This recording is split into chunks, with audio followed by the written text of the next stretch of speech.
잠깐 인사하시겠습니다. 잘 나오셨습니다.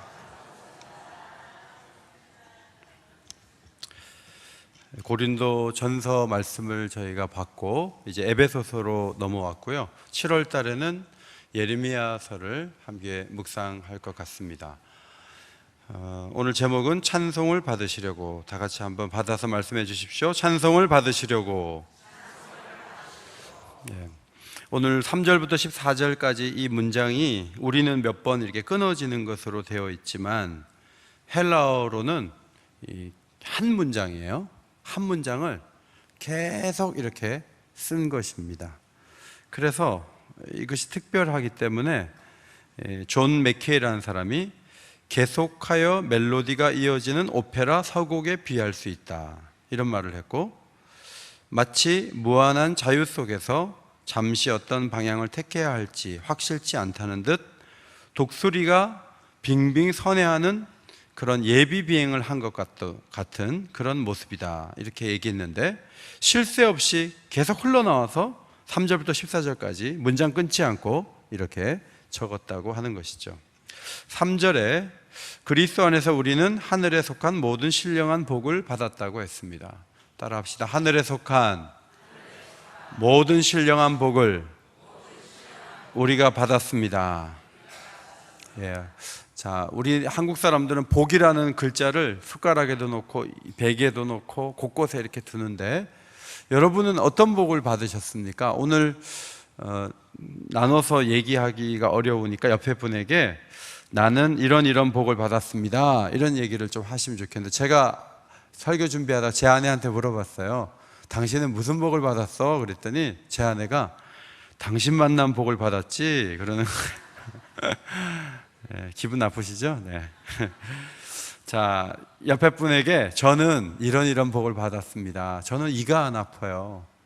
저는 건강한 편이에요. 저는 북한에 안 태어난 복을 받았어요. 뭐 여러 가지 복이 있을 텐데 옆 사람과 한번 얘기하시는데, 지난주에 이렇게 보니까 남자분들은요, 기분 나쁜 표정을 지면서 한마디도 안 하시면서 다 땅을 보고 계시더라고요. 그래서 저는 그 남자 어르신들의 모습을 보면서 너무 유치원이 생각이 났어요. 그러니까 유치원에 가도 남자 아이들 말을 잘 안 하거든요. 그런데 어르신들 제가 와서 말씀을 좀 했더니 그 다음 말씀을 얼마나 잘하시는지, 지난주에 참 잘하셨는데, 자, 나는 이런 복을 받았습니다. 옆에 분에게 두 사람에게 나누겠습니다. 시작.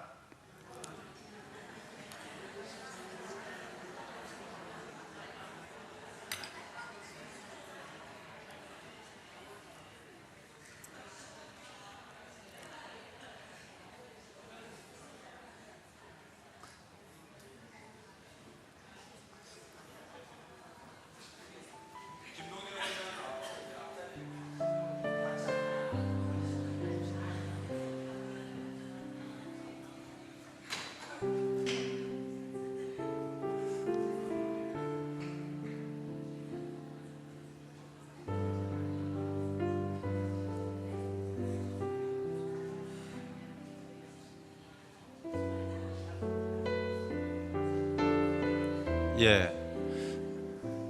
여성분들은 그 복을 받기 과정도 말씀하시고 할 말이 많은데, 남자분들은 딱 한마디씩만 이렇게 하시고 다 끝나셨어요. 예. 자, 큰 소리로 한번 나는 이런 복을 받았다라고 한번 말씀하실 분은 큰 소리로 말씀하셔도 돼요. 용기 있게. 무슨 복 받으셨어요? 삼남매를 잘 키워서. 예, 삼남매. 또 예수 믿게 해주셔서 감사합니다. 우리 송종훈 권사님은요, 낙상해가지고 얼굴이 다 다쳤었는데 오늘 깨끗하게 얼굴이 회복돼가지고 이렇게 건강하게 오셔서 너무 감사해요. 예, 또 남자분들은 무슨 복을 받았습니까? 대경기 장로님은 강대시 장로님 만나는 복을 받으셨어요. 네, 또. 예. 예? 출생의 복. 우제요? 예. 예. 예, 자신의 출생. 예, 또 아까 이명희 집사님 뭐요? 옥인 성도가 되는 복을 받았습니다. 예, 감사합니다. 예, 우리 모두가 어떤 복을 받았는데 오늘 사도 바울은 하늘에 속한 모든 신령한 복을 받았다. 따라합시다. 하늘에 속한 모든 신령한 복을 우리가 받았습니다. 예. 이 하늘에 속한 복이니까 땅의 복이 있고 하늘의 복이 있다는 얘기예요.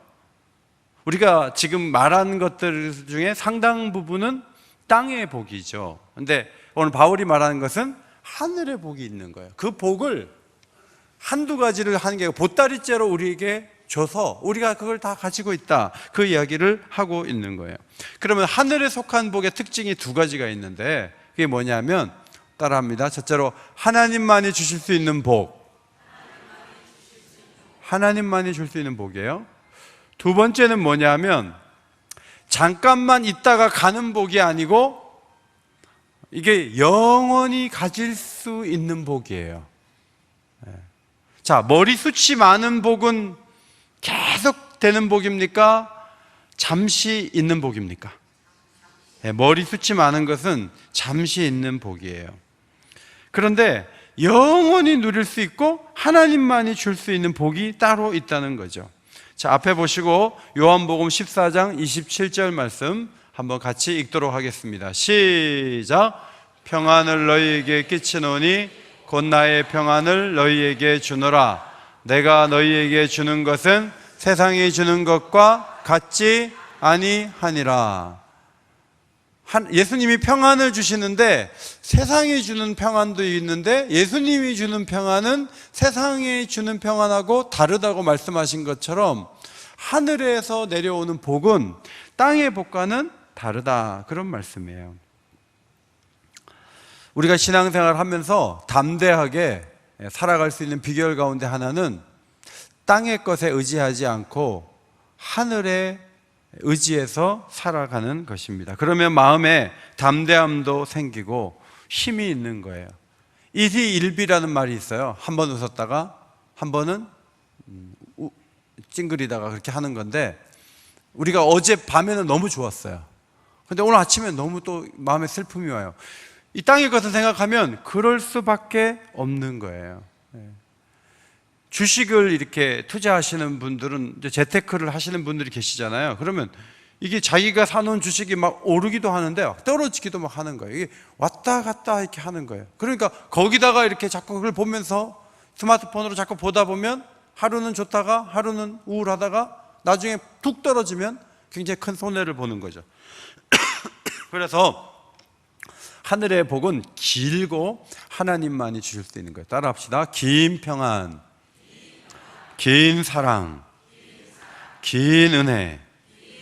자, 이것이 그리스도 안에서 우리가 누릴 수 있는 거죠. 그래서 세상의 것을 좀 작게 보고 영원한 것을 크게 보면, 저도 이제 5학년 4반이거든요. 5학년 4반인데 제가 옥인교회 처음 왔을 때 3학년 0반이었어요. 그런데 시간이 흐르면 이제 조금씩 올라가잖아요. 올라가서 저도 언젠가는 6학년 1반도 될 거고요, 7학년 2반도 될 거예요. 그러면 이제 나이를 생각하면 좀 심각해지고 우울해질 수가 있지만, 영원한 세계 속에서 하나님만이 주실 수 있는 복을 딱 붙잡고 있으면, 그러면 성도들이 마음속에 가슴에 든든함이 있고 웬만한 문제는 잘 이겨낼 수 있는 그런 힘을 얻는데, 바울은 자기가 그런 복을 받았다는 걸 알고 있고 에베소 교회 성도들도 그런 복을 붙잡고 있기를 원해서 지금 이 1장을 쓰고 있는 거죠.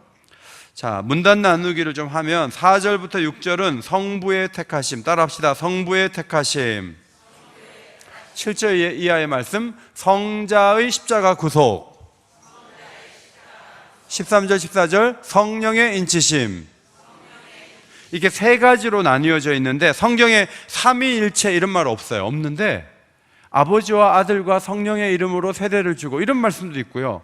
여기 말씀 보면 아버지께서 그 다음에 아들을 통해서 그리스도 안에서 이렇게 하고, 그 다음 마지막 성령으로 인치심을, 이렇게 되거든요. 그래서 성부, 성자, 성령이 계신데, 성부, 성자, 성령이 삼위이신데 하나가 돼서 무슨 일을 하셨냐면 우리 구원을 위해서 일을 하셨다는 거예요. 자, 먼저 4절에 성부께서 하신 일, 성부께서 그리스도 안에서 창세전에 우리를 선택하셨다는 거예요. 따라합시다. 창세전에 우리를 선택하셨습니다. 자, 과거의 시간 속에 영원한 과거가 있어요. 세상을 만들기 전에 영원한 과거 속에 하나님이 하신 일이, 목성을 만드셨는지 뭘 하시는지 잘 우리는 몰라요. 모르는데 하나님은요, 영원한 시간 속에서 한 것이, 분명한 게 한 가지가 있다고 말을 하는데, 그게 뭐냐면 앞으로 누구누구가 태어나게 될 텐데 그 사람을 예수 믿게 만들어 가지고 옥인교회 등록시켜서 옥인교회에서 신앙생활을 하다가 이렇게 오면은 영원한 천국을 누리도록 해야 되겠다고 하나님이 먼저 계획을 세우신 거예요. 선택을 하신 거예요. 수많은 사람들 중에. 그런데 하나님이 그 선택을 하실 때 그 기준이 인물이 잘생기거나 더 착하거나 이해력이 뛰어나거나 선한 일을 많이 할 사람이라고 고려해서 평점을 내가지고 점수 높은 사람이 될 사람을 알고 이렇게 선택하신 게 아니고, 아무리 봐도 여러분, 사실 교회 다니는 사람이 착합니까? 교회 안 다니는 사람이 착합니까? 제가 목회해 보니까 교회 다니는데 악질들도 끼어 있어요. 엄청 악질이에요. 근데 잘 안 바뀌어요. 제가 20년 전에 이렇게 저 성도님 악질인데, 그런데 지금도 악질이에요. 얼마나 그 독이 안 빠지고 고집이 세고 얼마나 힘든지 몰라요. 그런데 여러분, 그분이 구원 받습니까? 못 받습니까? 받아요. 근데 훨씬 악질은 아닌데 예수만 안 믿어. 구원 받아요? 못 받아요? 못 받아요. 그럼 하나님이 왜 악질을 구원하셨지? 이런 생각을 하게 돼요? 안 하게 돼요? 하게 돼요. 그러나 그 사람이 악질임에도 불구하고 예수가 믿어지잖아요. 그러면 천국 가는 거예요. 아멘. 그래서 여러분 가운데 난 잘 안 바뀌는 것 같아. 그래도요, 여러분 마음속에 예수님이 믿어지면요, 천국 가는데, 예수님 믿어지는 게 그냥 믿어진 게 아니고 창세전에 선택한 사람만 십자가 앞에서 마음을 열어요. 나머지 사람들은요, 전부 다 아니래요. 도저히 받아들일 수가 없대요. 하나님 왜 그런 일을 하시? 내가 부탁한 것도 아닌데 누가 예수님 보내달라 그랬냐? 그러면서 고개를 살레살레 흔들고 스님 좋다 그러고 목사들 제일 싫어하고, 그러면서 우리를 멀리하는 거죠. 하나님은 착하고 순종적인 사람을 선택한 것이 아니고 전적인 은혜로 그분의 기준에 의해서 그분이 좋아서 그렇게 하는 거예요. 병을 갖다 주면 엿장수가 이만큼 엿을 줬는데 쇠를 갖다 줬는데 더 조금 주는 거예요. 그래서 아니, 우리 형은 병을 갖다 줬는데도 이만큼 이렇게 많이 주는데 나는 쇠를 갖고 왔는데, 쇠 조각을 주워 왔는데 아저씨 이렇게 조금 주냐고. 그러니까 엿장수가 뭐라 그러죠? 엿장수 마음대로 준다. 그러면 하나님이 저 악질은 구원하시고 이렇게 착하고 선한 일을 하는 사람은 구원 안 하시고, 하나님 마음대로 하시는 거예요. 정말 이게 뭐예요 도대체? 그때 우리가 하나님 마음대로, 엿장수 마음대로 그렇게 말하지 않고 우리는 뭐라 그래요? 5절에 보시면 뭐라 그래요? 5절 처음에 뭐라 그래요? 그 기쁘신 뜻대로. 그 기쁘신 뜻대로, 그분의 기뻐하심을 따라서 우리를 선택하신 거예요. 중요한 것은 내가 선택받았다 못 받았다?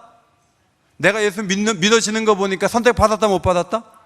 나는 받았다는 거예요. 하나님이 나를 구원해 주시고 이렇게 하시려고 선택을 해 주셔서 하늘에 속한 모든 신령한 복을 우리에게 주셨다는 거죠. 그런데 악질을 그대로 두시지는 않습니다. 4절 하반절에 그 앞에 거룩하고 흠이 없게 하시려고 했습니다. 따라합시다. 그 앞에 거룩하고 흠이 없게 하시려고. 자, 여러분, 예수님을 믿어서 우리가 하나님의 자녀가 되는데 나도 모르게 하나님 아버지 이렇게 부르게 되잖아요. 그런데 하나님의 자녀가 되는 것을 확인하는 방법이 있어요. 첫 번째로는 예수님을 마음속에 영접하는 게 거북하지 않고 좋은 일이 되는 거예요. 내가 그때 예수 잘 믿었다. 부인 따라 다니다가 내가 구원까지 받았다. 내가 예수님 마음에 모신 건 하나님의 전적인 축복이다. 이렇게 예수님 영접한 거. 그 다음 두 번째로는 성령이 우리를 인도하세요. 성령이 이렇게 인도하신 대로 가면서요, 성령의 도움을 받으면서 내가 구원받았다, 이걸 알 수 있고요. 세 번째는 뭐가 있냐면, 하나님이 주시는 하늘에 속한 모든 신령한 복을 받고 살아가다 보면요, 거룩하고 흠이 없는 사람으로 조금씩 더 좋아져요, 나빠져요? 좋아져요. 그래서 내가 좋아지는 걸 보면서 하나님이 나와 함께 하셔서 나를 더 좋게 만들어 가시는구나, 그것을 우리가 경험을 할 수가 있는 거예요. 여러분, 예수님께서 이 땅에 오셔서 선교센터도 하나님이 하나 안 지어주시고 고생을 많이 시키셨잖아요. 베들레헴에서 태어나셔서 나사렛에서 성장하셔서 갈릴리에서 사역하실 때 예수님이 고생을 참 많이 하셨어요. 그런데 예수님은요, 늘 기뻐요. 늘 기뻐요. 그리고 만족해요. 참 좋은 느낌을 가지고 사셨어요, 예수님은. 우리가 보기에 돈도 없죠. 그리고 풍채도 왜소하죠.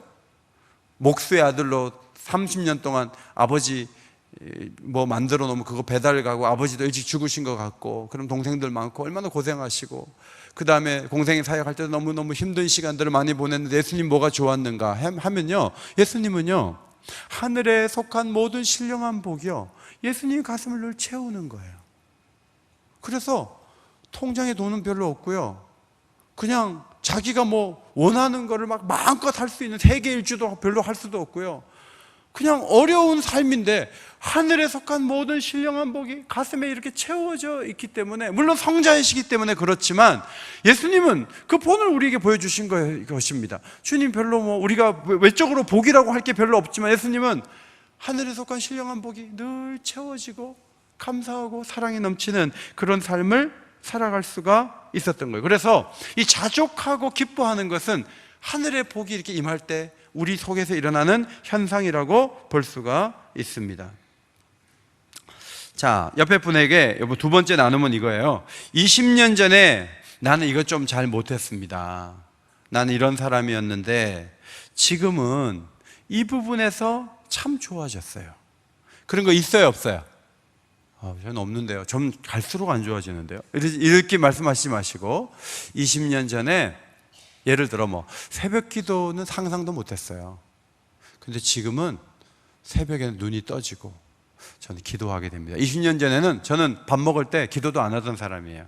근데 지금은 식기도도 하고 저녁에 잘 때도 기도하는 거 보니까 내가 참 좋아진 것 같습니다. 자, 20년 전에 좀 안 좋아졌는데, 안 좋았던 걸 얘기하시고 지금은 이거 좀 좋아진 것 같다고, 그 얘기를 좀 옆에 분에게 지금 잠깐 동안 하도록 하겠습니다. 시작.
자, 건강한 부분에서는 20년 전이 지금보다 훨씬 더 건강하셨어요.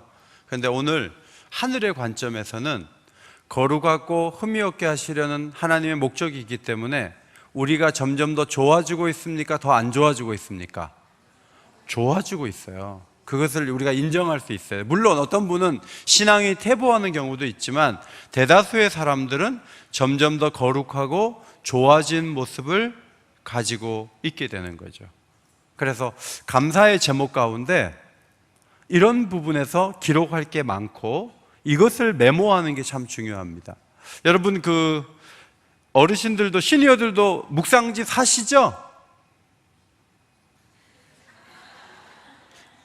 교회에서 지원금 줘가지고 3,000원에 사거든요.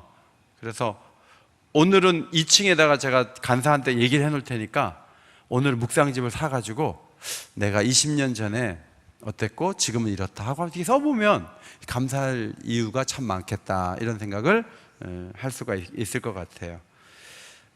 길게 보면 하나님의 인도하심 속에 주어진 복이 참 귀하고요, 그것이 우리를 지탱하게 하는 힘인데, 자, 베드로전서 1장 6절을 앞에 보시고 같이 읽겠습니다. 베드로전서 1장 6절 시작.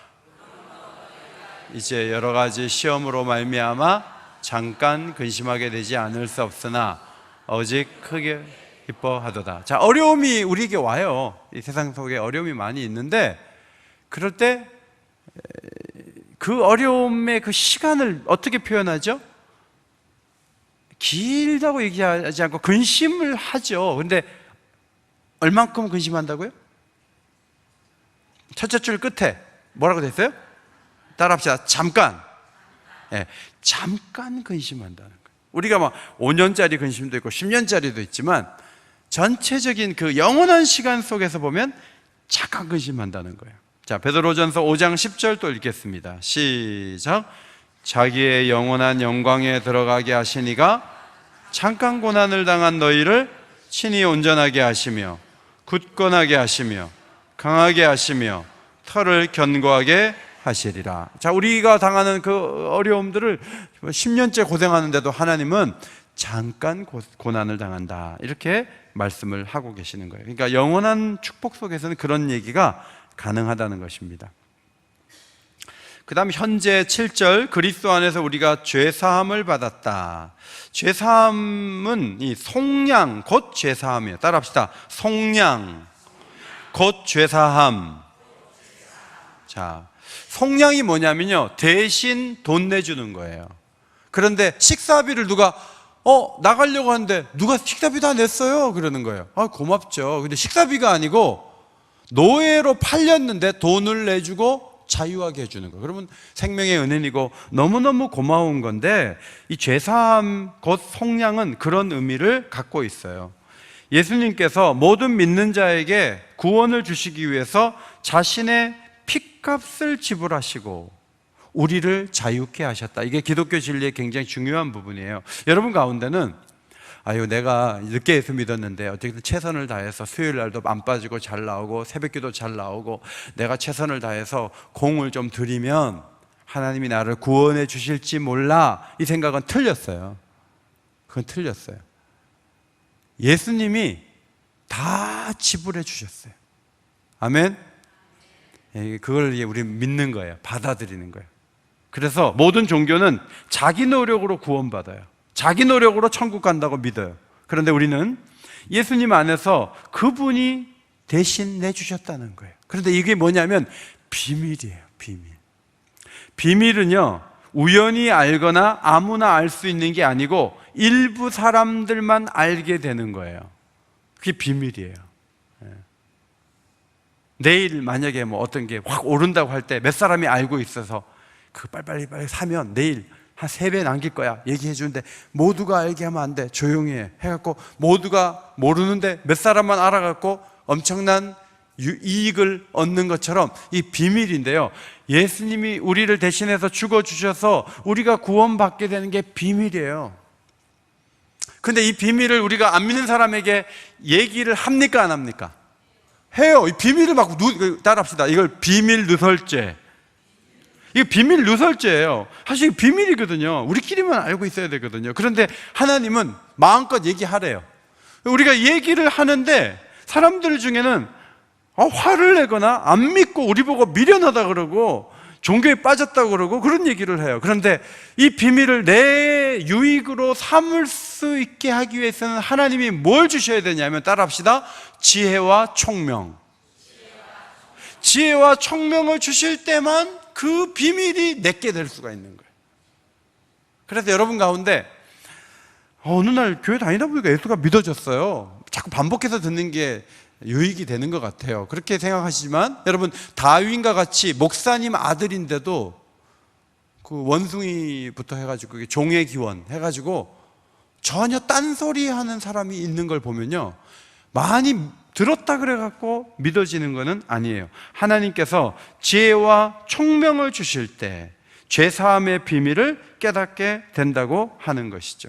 그래서 저와 여러분이 지금 감사한 이유 가운데 하나는 뭐냐면, 내가 예수님으로 인해서 하나님께 받아들여졌고 용서받았구나, 새 생명을 얻었구나, 주님이 나 대신 형벌을 받으셨구나, 이것을 기억하며 감사하는 것이 주 안에서 가장 큰 기쁨이고 행복이라고 하는 거예요. 그 다음 미래에 대한 말씀이 9절에 있는데, 그리스도 안에서 때가 찬 경륜을 위하여 예정하셨다. 전에도 한번 제가 설명해 드린 적이 있죠. 경륜은 하나님의 계획을 말하는데, 권위 위에 계신 분의 계획을 권위 아래에 있는 우리가 말할 때는 경륜이라고 얘기한다 그랬죠. 아버지가 먹는 밥은 옛날 애들이 와서 아버지 밥 먹어요 이렇게 하면 화내죠. 아버지가 먹는 밥은 뭐라고 얘기하죠? 진지라고 얘기해요. 하나님의 계획은 우리가 그냥 계획대로 이렇게 말하지 않고 그분의 경륜하심을 따라 이렇게 말하는 거예요. 그래서 하나님의 경륜이 앞으로 다 이루어진다는 것입니다. 그럼 어떻게 이루어지는가 하면 10절 말씀이에요. 10절. 자, 앞에 보시고 10절을 읽겠습니다. 10절 시작. 하늘에 있는 것이나 땅에 있는 것이 다 그리스도 안에서 통일되게 하려 하심이라. 이 땅에서는 지금 격동하고 분쟁하고 힘겨운 하루하루를 보내는데, 미래의 모습은요, 하늘에 있는 것, 땅에 있는 것이 전부 그리스도 안에서 다 통일되고 조화롭게 다 이렇게 서 있는 거예요. 그게 앞으로 하나님 앞에서 되어질 일이다 하는 것입니다. 원래는 하나였어요. 근데 죄가 들어오니까 부조화와 충돌 이런 것들이 많고요. 요한계시록 12장 7절에 보니까 가시와 엉겅퀴, 고통과 질병, 전염병, 천사의 타락과 하늘에서 일어난 전쟁, 이런 어려움들이 세상에 있는 거예요. 그런데 이 모든 죄가 가지고 오는 고통과 부조화와 충돌, 이런 것들을 예수님께서, 하나님께서 앞으로 다 사라지게 하시고 샬롬의 세계를 이렇게 딱 만드실 거예요. 그게 하나님의 경륜이에요. 자, 이 경륜은 이루어질까요? 안 이루어질까요? 이루어질 줄 믿습니다. 여기 리모델링 할 때 다 뜯어놨으니까 대단하더라고요. 근데 저는 한숨이 푹푹 나오는데 공사 감독이 저한테 그래요. 목사님, 지금 학교에서 예배 드리시죠? 3개월 후면요 아주 좋아질 거예요. 근데 지금 보기에는 좋아질 기미가 하나도 안 보이고 다 뜯어놔가지고 엄청나더라고요. 그런데 그분이 말대로 3개월 딱 되니까 여기 입시를 딱 하는데 이 본당이 아주 환하게 좋아진 거예요. 나는 잘 모르는데 그분은 계속 공사를 하다 보니까 3개월만 시간을 주시면 우리가 멋지게 해낼 수 있습니다. 여러분, 하나의 어떤 건설 회사도 그렇게 해낼 수 있는 능력이 있다면 하나님의 시공 능력을 믿으시기 바랍니다. 제가 말씀드렸죠. 천국에 가면 78세의 모습으로 부활할까요? 22살 모습으로 부활할까요? 믿음으로 말씀하세요. 몇 살로 부활하기를 원하세요? 72살, 22살. 22살 모습으로 완전히 이게 부활시켜갖고 모든 것을 조화롭게 다 만들어가고, 우리는 서로가 알아봐야 못 알아봐요. 천국 가면 서로 알아봐야 못 알아봐요. 너무 이뻐서 못 알아봐요. 하나님께서 놀랍게 변화시킨단 말이죠. 자, 이 에베소서는요, 옥중서신이에요. 지금 저 밖에 로마 군사가 지키고 있고 어쩌면 손발을 묶어놨는지도 몰라요. 가택연금 상태예요. 그래서 자기는 지금 복음 전하다가 이렇게 로마 감옥에서 이렇게 어려운 가운데 있는 거예요. 그런데 마음속에는 하나님의 경륜이 앞으로 펼쳐져서 온 세상을 통일하게 만들고, 지금은 복음 때문에 옥에 갇혀 있지만 모든 사람이 하나님을 찬송하게 되는 그 조화로운 세계를 그 가택연금 상태에서 이 편지를 쓰면서 숨 쉴 겨를 없이 한 문장으로 쫙 써내려가면서 하나님이 앞으로 이렇게 해주실 거야. 이 마음속에 그게 있는 거예요. 여러분, 교회 오실 때 그 마음이 일어나시기를 바랍니다. 네. 신앙생활할 때 그게 얼마나 힘이 되는지 몰라요. 내 상황과 관계없이 하나님의 계획은 이루어진다. 자, 6절, 12절, 14절이 공통되는 말씀인데요. 자, 6절 말씀. 이는 그가 사랑하시는 자 안에서 우리에게 거저 주시는 바 그의 은혜의 영광을 찬송하게 하려는 것이라. 12절. 이는 우리가 그리스도 안에서 전부터 바라던 그의 영광이 찬송이 되게 하려 하심이라. 자, 14절 한번 같이 읽을까요? 14절 시작. 이는 우리 기업의 보증이 되사 그 얻으신 것을 속량하시고 그의 영광을 찬송하게 하려 하심이라. 3번 나오는 말씀이 뭐예요? 찬송이에요. 그런데 제가 이거 보니까 이 찬송이 귀하잖아요. 찬송. 근데 이게 찬양대가 부르는 그런 찬양만을 의미하는 것을 아니라는 것을 여러분이나 저나 알고 있습니다. 이게 뭘까? 제가 정리를 좀 해봤는데, 첫째로 모든 것이 하나님으로부터 와서 하나님께로 돌아가는 것을 인정하는 것이 찬송이에요. 자, 우리가 누구에게로 돌아가냐면 하나님께로 돌아갈 것이고요, 꽃을 봐도 하나님을 생각하고, 집을 지어도 하나님을 생각하고, 모든 것 속에 하나님이 계시다. 범신론이 아니에요. 하나님이 소유주가 되시고 하나님이 붙잡고 계시다는 거예요. 어떤 분이 교역자가 이사를 갔는데 외국에서 그 사무실에, 교역자 사무실에 칼을 하나 두고 갔대요. 커터 칼을. 근데 거기에 뭐라고 써있냐면, 커터 칼에 써가지고 붙여놨는데 그게 뭐냐면 하나님의 영광을 찬미하며 이렇게 써 있는 거예요. 하나님의 영광을 찬미. 그래서 두고 간 그 커터 칼을 쓸 때마다 이 칼이 종이를 자를 때 쓰이지만 그 칼이 하는 모든 것들이 하나님의 영광과 관련되어 있다는 것을 생각하게 만든다는 거죠. 그래서 신발을 사도요, 이 신발을 신어가지고 하나님께 영광을 올려드리고 가는 거죠. 퍼머를 해도 왜 한 거예요? 뽐내려고 한 게 아니에요. 퍼머를 왜 하세요? 어제 시니어들 조발을 왜 하셨어요? 뭘 위해서? 하나님의 영광을 위해서. 물을 마셔요. 왜 마셔요? 하나님의 영광을 위해 살라고. 옷을 예쁜 걸 입었어요. 왜 입었어요? 하나님의 영광을 위해서. 갖다 붙이려고 하는 게 아니라 그 옷 입고 정말 열심히 신방하고 하나님 기뻐하는 일을 하려고 그렇게 하는 거예요. 타락한 사람은요, 자기를 자꾸 의지하고 자기를 찬미하기를 좋아해요. 제가 우리 교회 재벌들이 왔다가 가신 적이 있어요. 그런데 그분들이 이제 잔칫날 오라 그래서 가봤거든요. 갔더니 막 재벌의 생일은 어떻게 보내나 하고 보니까 모든 사람을 동원해갖고 자기를 찬미하게 만들더라고요. 그래서 막 회장님께서 막 앉아갖고 많이 먹어 이러면서 그러더라고요. 그래서 내가 여기는 저 사람이 왕이고 하나님이구나, 내가 그렇게 생각했거든요. 지금 떠났으니까 제가 얘기하는 거예요.